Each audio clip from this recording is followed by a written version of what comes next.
Hello student, welcome to ma'am की क्लास। तो यूपी बोर्ड का गृह विज्ञान का पेपर जो कि है केवल बालिकाओं के लिए, और ये हिंदी और इंग्लिश वर्जन में है। और यूपी बोर्ड ने पहली बार इस तरह से A4 साइज में पेपर छपवाना शुरू किया है। ये सीरीज देख लीजिए, 823 ईसी।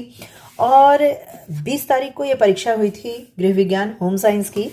सारे इंस्ट्रक्शन पहले वाले पेज में हैं और उसके बाद यहाँ से शुरू हो जाता है खंड अ यानी कि पार्ट ए। और पार्ट ए में 20 क्वेश्चन जो कि आपको OMR में भी टिक करना है, यहाँ पर दिए हुए हैं। इसको सॉल्व करके OMR में टिक करना है। तो इसका जो पहला क्वेश्चन आपको दिख रहा है, 7 लीटर दूध का दाम 420 है तो 1 लीटर दूध का दाम। सिंपल भाई, बहुत ही इजी पेपर आया था, बहुत ही इजी।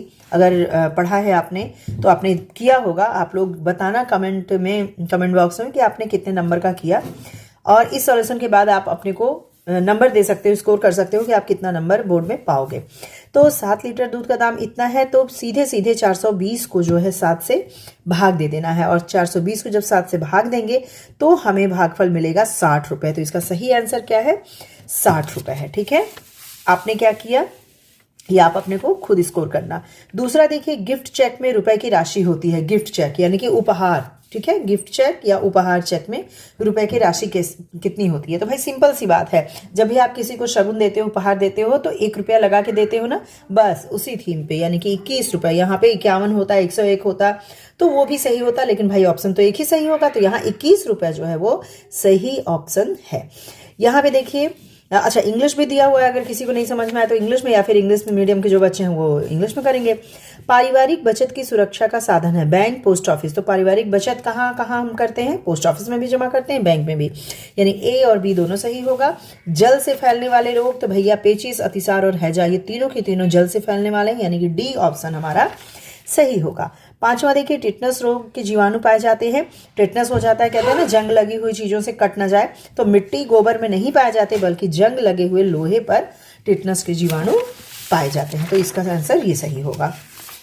छठा देखिए, जल का रासायनिक सूत्र है। जल का रासायनिक सूत्र क्या होता है? तो H2O, ये जल का रासायनिक सूत्र होता है। और डेंगू फैलता है किससे? तो डेंगू वाले मच्छर, अभी बहुत फैला भी था डेंगू, तो मच्छर से फैलता है, जो कि डेंगू का मच्छर होता है। यहाँ पर थोड़ा सा, हाँ जी। उसके बाद है 8वां, पर्यावरण प्रदूषण का कारण है। पर्यावरण प्रदूषण यानी जो हमारा एटमॉस्फेयर जो है, एनवायरनमेंट है, वो प्रदूषित हो रहा है। नगरीकरण के कारण ज़्यादा से ज़्यादा नगर बस रहे हैं, वन की कटाई हो रही है और उद्योग ज़्यादा से ज़्यादा लग रहे हैं। उनके चिमनी और जो कचरा है वो नदियों में जा रहा है। तो इन सभी, यानी डी इसका सही आंसर होगा। ओके, उसके बाद है कपड़े पर निशान लगाना चाहिए। कपड़े पर निशान लगाते हैं हम लोग मिल्टन चौक से। मिल्टन चौक जो होता है वो एकदम चमकता हुआ दिखता है, ठीक है। तो मिल्टन चौक से जो है निशान ज्यादा स्पष्ट दिखाई पड़ता है। फिर है वस्त्र, घर में वस्त्र सिलने से बचत होती है। धन की, जी हाँ बिल्कुल, दर्जी को देना नहीं पड़ेगा पैसा। समय की, बिल्कुल, दर्जी हमारा 15-15 दिन में देता है, हमें 2 घंटे में हम सिल लेंगे। वस्त्र की जो कटाई छटाई रहती है वो दर्जी वापस नहीं देते, जबकि हमें वो मिल जाता है अपने घर में। यानी कि डी जो ऑप्शन है वो सही होगा। उसके बाद सब्जियों को धोना चाहिए। सब्जियों को कब धोना चाहिए? काटने के बाद, छिलने के बाद? जी नहीं, काटने और छिलने से पहले, ताकि उसके पोषक तत्व जो है वो ना निकल पाए, ठीक है। तो काटने और छिलने के पहले सब्जियों को धोना चाहिए, ये सही आंसर होगा, ठीक है। उसके बाद है रोगी का भोजन होना चाहिए। रोगी का भोजन कैसा होना चाहिए? चटपटा, चाट मसाला, है ना, गोलगप्पे, ये होना चाहिए? नहीं। तला हुआ होना चाहिए, यानी वसी, फैटी? नहीं। सुपाच्य होना चाहिए, जो आसानी से पच जाए। खिचड़ी हुआ, दाल का पानी हुआ, है ना, ये सब चीजें। भोजन पकाने में किसका प्रयोग हानिकारक है? तो भोजन पकाने में पानी हानिकारक क्यों होगा? नमक से तो होता ही, चीनी भी डलता है भोजन में, लेकिन सोडा का जो प्रयोग होता है ना वो हानिकारक होता है। फिर है 14वां देखिए, मोच की क्या पहचान है? मोच की क्या पहचान होती है? तो मोच जो होता है उसमें दर्द बहुत भयंकर होता है, मांसपेशी खींच जाती है और सूजन होता है। यानी इनमें से सभी, यानी कि डी जो है वो सही आंसर होगा। ओके, उसके बाद है 15वां देखिए, श्वसन प्रक्रिया में रक्त का शुद्धिकरण किस गैस के द्वारा होता है? भाई हम जो लेते हैं ऑक्सीजन, वो हमारे रक्त को शुद्ध करता है, यानी कि ऑक्सीजन इसका सही आंसर होगा। कार्बन डाइऑक्साइड हम छोड़ते हैं, नाइट्रोजन हाइड्रोजन से कोई मतलब नहीं, ठीक है। तो ऑक्सीजन में जो है वो सही आंसर होगा। 16वां देखिए, किस अंग में रक्त का शुद्धिकरण होता है? रक्त का शुद्धिकरण जो होता है जब हम सांस लेते हैं तब होता है, यानी कि फेफड़े, यानी कि फेफड़ों में रक्त का शुद्धिकरण होगा, ये सही आंसर, लंग्स। 17वां है अस्थि भंग में मांसपेशियों में क्या हो जाता है? सूजन, दर्द, अंग निष्क्रिय हो जाता है। तो ये तीनों की तीनों चीजें होती हैं। अस्थि भंग यानी फ्रैक्चर अगर हो गया तो सूजन भी हो जाएगा, वहां दर्द तो होता ही है, और जब टूट गई हड्डी तो वहां अंग निष्क्रिय हो जाता है। 18वां क्वेश्चन है एक स्वस्थ व्यक्ति की हृदय गति प्रति मिनट कितनी होती है? प्रति मिनट में हृदय कैसे धड़कता है? तो ये है 72 से 80। ठीक है, ये सही आंसर है। थर्मामीटर से क्या ज्ञात करते हैं? तो थर्मामीटर से भाई हम अपना टेम्परेचर यानी कि बॉडी टेम्परेचर यानी शरीर का तापमान ज्ञात करते हैं। मानव शरीर में पसलियों की कितनी संख्या होती है? तो मानव शरीर में 12 जोड़ी पसलियां होती है, यानी कि पसलियों की संख्या हमारी हुई 24। ठीक है, तो ये 20 क्वेश्चन मैंने बता दिए क्या सही है। अब आपने अपने आप को स्कोर कीजिएगा कि आपने क्या गलत किया, क्या सही, और कमेंट में जरूर बताइएगा मुझे। ठीक है, उसके बाद है ये चेक कितने प्रकार के होते हैं? चेक यहाँ पे देखो है क्या, ये पार्ट बी है। पार्ट बी में आपको अति लघु उत्तरी है, केवल मतलब कि मान लीजिए 25 शब्दों में उत्तर देना, यहाँ लिखा भी है 25 शब्दों में। ठीक है बच्चों, इसका जो पहला क्वेश्चन है 21 नंबर पे, चेक कितने प्रकार के होते हैं, उनकी उपयोगिता लिखिए। How many types of check are there? तो चेक के जो प्रकार हैं उसको आप लोग लिखेंगे और उसके साथ में उपयोगिता भी लिखेंगे। तो यहाँ पर चेक के प्रकार जो हैं 3 प्रकार के होते हैं, साधारण चेक, उपहार चेक और ट्रैवलर चेक। साधारण चेक कभी भी आपको निकालना हुआ या किसी को आपको अपना पैसा किसी को ट्रांसफ़र करना हुआ तो साधारण चेक, उपहार चेक जब उपहार देना हुआ, ट्रैवलर चेक जब ट्रैवल में आप कहीं दे रहे हैं एक स्टेट से दूसरे स्टेट या ऐसे, उसकी वजह से होता है। ठीक है, तो ये 3 प्रकार इस तरह से आपने लिखा होगा या लिखेंगे। उसके बाद है जल प्रदूषण किसे कहते हैं? तो जब जल किसी भी प्रकार से प्रदूषित हो जाता है, या तो फैक्ट्रियों के कचरे से, मलबे से, दूषित पानी से, जल से, या फिर नहाने या सोडा, इन सब चीज़ों से, तो उसे जल प्रदूषण कहते हैं। यानी कि पेय योग्य ना हो, पीने योग्य ना हो, तो उसे जल प्रदूषण कहते हैं। ठीक है, फिर 23वां है हाथ सिलाई के 4 टांकों के नाम लिखिए। तो यहाँ आप देख सकते हैं कच्चा टांका। ठीक है, कच्चा टांका के बारे में भी लिखा हुआ है, प्रयोग अस्थाई से जोड़ने के लिए किया जाता है। सादा टांका, इस तरह से आप इसके बारे में तो नहीं लिखेंगे क्योंकि ये छोटा उत्तर का है। बखिया, ठीक है, उसके बाद तुरपाई या हैमिंग टांका। तो ये 4 टांके जो मूल होते हैं वो आप लिखेंगे। उसके बाद है 24वां रोगी को देने वाले विभिन्न तरल आहारों के नाम लिखिए। तो विभिन्न तरल आहार जो होते हैं, विभिन्न तरल आहार में फटे दूध का पानी, टोस्ट का पानी, जौ का पानी, चावल का पानी, दाल का पानी या सूप, टमाटर का सूप, फल का रस, आम का पना या मीट का सूप। ठीक है, तो ये तरल आहार रोगी को दिए जाते हैं। फिर है 25वां अस्थि भंग और मोच में क्या अंतर है? अस्थि भंग यानी कि फ्रैक्चर, यहाँ है ना, देखिए इंग्लिश में what is the difference between fracture and sprain. तो मोच और अस्थि भंग में क्या अंतर है? तो इस तरह से आप हड्डी की टूट यानी अस्थि भंग और मोच में अंतर लिख सकते हैं। हड्डी की टूट हड्डी में होती है, मोच हड्डियों की संधि विशेषकर चल संधियों पे होती है। ठीक है, दूसरा यह हड्डी पर दबाव पड़ने, चोट लगने के कारण होती है, यह खिंचाव ऊंचा नीचा के कारण होती है। इसमें हड्डी में दरार पड़ जाती है, टूट जाती है हड्डी, यहाँ पे बंधन सूत्र में खिंचाव आ जाता है। ठीक है, तो इसे मोच कहते हैं। इस तरह यहाँ पे 6 पॉइंट दिए हैं, इसको आप लोग समझ लेंगे और ये कम से कम आप 5 पॉइंट तो लिखेंगे, तब जाके फुल मार्क्स मिलेंगे। ओके, उसके बाद देखिए 26वां जो क्वेश्चन है, स्पंज किसे कहते हैं? स्पंज की आवश्यकता कब पड़ती है? तो देखो जो स्पंज होता है ना, वो शरीर को पोंछते हैं ना, जैसे जब कोई बीमार हो तो पोंछते हैं, तो त्वचा की सफाई आवश्यक होती है। रोगी चलने फिरने योग्य है तो स्नान घर जाना चाहिए, नहीं तो स्पंज करना चाहिए। ठीक है, और स्पंज की आवश्यकता कब होती है? तो यहाँ पे तो स्नान का है। अगर देखिए 7वां जो पॉइंट है यहाँ पे, रोगी स्नान घर में जाने योग्य ना हो तो कमरे में ही उसे स्नान करा देना चाहिए, स्पंज करा देना चाहिए। ठीक है, तो स्पंज की आवश्यकता जो है तब पड़ती है जब रोगी के शरीर में दुर्गंध आने लगे या फिर उसको त्वचा की सफाई चाहिए। ठीक है, तो ये आप लिखेंगे। फिर है यहाँ 27 से 31 तक लघु उत्तरी प्रश्न। ठीक है, लघु उत्तरी का 50 शब्द में लिखा जाता है उत्तर। 27वां देखिए है 12 कुर्सियों का मूल्य 1260 रुपये है, तो एक कुर्सी का मूल्य क्या होगा? So simple. इसको आपको क्या करना है? इसे आपको करना है भाग। ठीक है, 1260 में आप भाग दे देंगे 12 का। ठीक है, और जब 12 का भाग देंगे तो 15 रुपये आएगा। ठीक है, 15 रुपये आएगा भागफल, और एक कुर्सी का जो मूल्य होगा वो 15 रुपये होगा। ओके, वृक्षारोपण के 4 लाभ लिखिए। तो वृक्ष लगाने से, वृक्षारोपण यानी वृक्ष लगाने से क्या क्या लाभ होते हैं? हमें शुद्ध वायु मिलेगी, वर्षा अच्छी होगी, वृक्षारोपण से जो मिट्टी है वो थमी रहेगी। इस तरह और भी कई लाभ हैं, आप लोग जानते होंगे, उसको लिखेंगे। ठीक है, पर्यावरण का जो वायु प्रदूषण है वो बहुत कम हो जाएगा और छाया मिलेगी। ठीक है, फिर है 29वां, अस्थि भंग किसे कहते हैं? यह कितने प्रकार की होती है? तो अस्थि भंग यानी कि हड्डी का टूटना। हड्डी जब टूट जाती है उसे अस्थि भंग या हड्डी का टूटन कहते हैं। टूट कितने प्रकार की होती है? तो देखिए ये आपके स्क्रीन पे दिख रहा है। साधारण अस्थि भंग भंजन, इसमें क्या है? केवल अस्थि ही टूटती है, कोई विशेष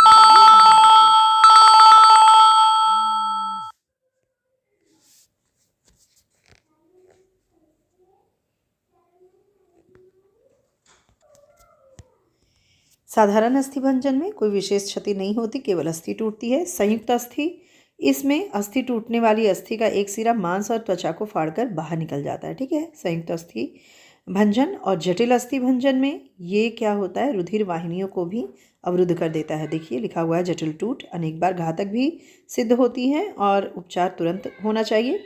ठीक है, तो ये अस्थि भंजन होता है। उसके बाद चौथा जो होता है वो होता है बहुखंडी अस्थि भंजन, इसके बारे में भी लिखा हुआ है। पचड़ी अस्थि भंजन, पचड़ी जो होता है उसमें पचड़ियाँ एक दूसरे में घुस जाती हैं। ठीक है, कच्ची अस्थि भंजन, इसमें बच्चों की लचीली अस्थियों में होता है।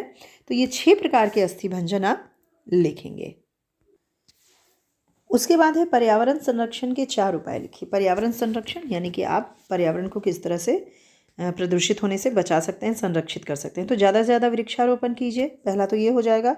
दूसरा होगा फैक्ट्रियों का जो धुआं है प्रदूषित वो वायु में न जाए।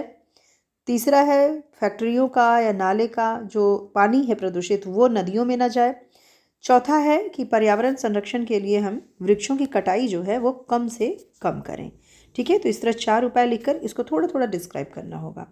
31वां है भोजन पकाने के कोई 2 उद्देश्य लिखिए। तो भोजन पकाने के कोई 2 उद्देश्य साफ साफ हैं और बहुत ही महत्वपूर्ण है। पहला तो ये कि भोजन सुपाच्य हो जाए, भोजन पचाने में बहुत ही अच्छा हो जाता है, पचाव हो जाता है, यानी कि सुपाच्य हो जाता है, डाइजेस्ट करने में आराम रहता है। दूसरा ये है कि भोजन जो होता है स्वादिष्ट हो जाता है। ठीक, तो ये 2 उद्देश्य लिख के इसको थोड़ा सा आप डिस्क्राइब करेंगे।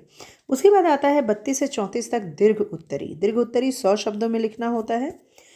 पहला जो है यानी कि 32वां, एक विद्यालय में 1000 विद्यार्थी हैं, 40% विज्ञान के, शेष साहित्य के। दोनों वर्गों में विद्यार्थियों की अलग अलग संख्या बताइए। भैया बहुत आसान है, इतना बेसिक आपको आना चाहिए मैथ। 1000 विद्यार्थी हैं तो 1000 इन्होंने कहा कि विद्यार्थी कुल हैं। 1000 का जो 40% है यानी 40/100 वो क्या है? विज्ञान के हैं। तो यहाँ पे जब इसे हम सॉल्व करेंगे, ये 2 गया, ये 2 और 400, यानी कि 400 यहाँ जो आया है वो 400 क्या है? विज्ञान के हैं। 40% यानी 400 विज्ञान के, और 1000 में से 400 विज्ञान के, तो साहित्य के कितने बचे? 600, यानी साहित्य वर्ग के 600 विद्यार्थी और विज्ञान के 400 विद्यार्थी। है ना, बहुत सिंपल। तो 32वां का इस तरह से आप देंगे। इसका दूसरा जो है अथवा करके, या तो आप ये करें या फिर दूसरा ये पार्ट करें। एक गाय 5000 में खरीदते हैं और 4000 में बेच देते हैं, हानि या लाभ का प्रतिशत बताइए। तो सबसे पहले तो आप ये तय कीजिए हानि है या लाभ। तो सीधा सा दिख रहा है 5 में खरीदा और 4 में बेचा तो हानि है, लेकिन कितनी हानि है, कितनी प्रतिशत हानि है? तो यहाँ वही चीज़ आपको अपनानी होगी कि 5000 का कितना प्रतिशत होता है? 4000। तो 5000 का अगर इसको आप सॉल्व करना जानते हैं तो आप सॉल्व कर लेंगे। 5000 का कितना प्रतिशत? तो मान लीजिए x प्रतिशत जो होता है वो होता है 4000, इस तरह से लिखा हमने। ठीक है, अब x आप निकाल लीजिए। तो x यहाँ पे जब आप सॉल्व करेंगे, यहाँ पे 2 से ये गया और ये बटे में आ जाएगा, यानी 4000/50, तो ये जो है 80 आएगा। ठीक है, यानी कि 80% जो है वो उतने में बेचा, यानी कि हानि कितनी हुई, 20% की हानि हुई। ठीक है, यहाँ से 20% का जो हानि है वो हुआ। उसके बाद है यहाँ सिलाई किट किसे कहते हैं, उसमें रखने वाले सामानों की सूची बनाइए और प्रत्येक का उपयोग लिखिए। या 18 वर्ष के 18 वर्ष के लड़के के पैजामे की ड्राफ्टिंग कीजिए। तो ये दोनों ही में से वही एक आपको करना है, 6 नंबर का है। तो पहले मैं बता दूं, सिलाई किट जो है जिसमें सिलाई की सारी चीज़ें रखी होती हैं, सारे इक्विपमेंट रखे होते हैं, औजार रखे होते हैं, और उसमें जो सूची है वो आप बनाएंगे, जैसे इंच टेप, फिंगर कैप, और सबका उपयोग लिखना है। तो इंच टेप को मापने में उपयोग करते हैं, फिंगर कैप से आपकी सुई का काम करते हुए आपकी अंगुलियाँ नहीं छिलती हैं। सुई रखेंगे आप, सुई धागा, जिससे कि आप सिलाई कर सकें। कैंची काटने के लिए, पिन ड्राफ्टिंग करने के लिए और फंसाने के लिए, मिल्टन चौक निशान लगाने के लिए। तो इतनी भी सामानों की सूची बनाइए और इसका उपयोग लिख दीजिए। तो ये आपका उत्तर पूरा हो जाता है। अब आते हैं 18 वर्ष के बार बार मैं लकड़ा पता नहीं क्यों बोल रही हूँ, सॉरी। 18 वर्ष के लड़के के पैजामे की ड्राफ्टिंग। तो लड़के के पैजामे की ड्राफ्टिंग इस तरह से होगी। देखिए लिखा हुआ है पैजामे के लिए अनुमानित कपड़ा कितना होना चाहिए। तो इस तरह से आपकी बुक में भी लिखा होगा। आपने अगर इतना करके, फिर वयस्क व्यक्ति 18 वर्ष का है तो वयस्क ही है, पैजामा बनाने की विधि, इस तरह से आप पहले माप लिख लेंगे। उसके बाद मेन पार्ट है ये, दिस इज, तो ये ड्राफ्टिंग आप करेंगे इस तरह से खींच करके, ठीक। और उसके बाद इसको डिस्क्राइब करेंगे कि म्यान की चौड़ाई कितनी हुई, ये कोड। और लास्ट में आवश्यकता से अधिक बचने वाले कपड़े को काटकर म्यानी के दोनों किनारे बराबर कर लीजिए उपयुक्त रेखा में। तो इतनी पूरी चीज़ें आपको ड्राफ्टिंग में लिखनी होगी। ओके। और भाई लास्ट क्वेश्चन है, भोजन में कौन कौन से आवश्यक तत्व पाए जाते हैं। तो भोजन में जो है आवश्यक तत्व बहुत ही इजी है लिखना।